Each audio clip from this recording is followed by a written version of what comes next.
বরদা বুড়ির বিছানা হাত দিয়ে ছোঁবার প্রবৃত্তি তার নাতি নিতাই চরণের হয় না।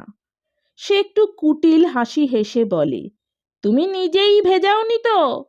আমি আমি ভিজিয়েছি। বুড়ি একবার দিশেহারা হয়ে গিয়েই চেঁচিয়ে বলে ওঠে, কি বললি মুখ পোড়া নক্কি ছাড়া হাড় হাবাতে? ওই হারামজাদি পরিবারের সঙ্গে মিশে মিশেই এত অধঃপ্যাত হয়েছে তোর নেতাই। ওই হারামজাদি যেমন যা মুখে আসে তাই বলে, তুইও তেমনি। হঠাৎ তাকিয়ে দেখে নিতাই চরণের টিকিটিও নেই। অতএব আপন মনে গজগজ করা ছাড়া আর কি করার আছে?